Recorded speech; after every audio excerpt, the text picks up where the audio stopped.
In order to join Fantasy Premier League, Invitational League, or Cup, you need to first launch the FPL application on your device. Ensure that you have a team. If you do not, you can go ahead and click on Fantasy from the bottom and then select Pick Team option.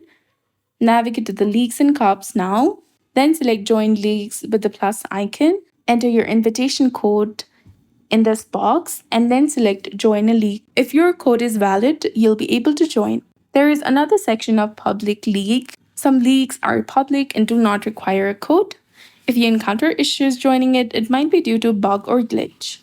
And to resolve this, you can first stop this application and re-enable it, or clear the cache and cookies of the app. And finally, if that also does not work, you can try uninstalling the application and reinstall it on your device. So that's it. I hope you found this video helpful. If you did, please like, share, and subscribe. Thanks for watching. We'll see you again in the next one.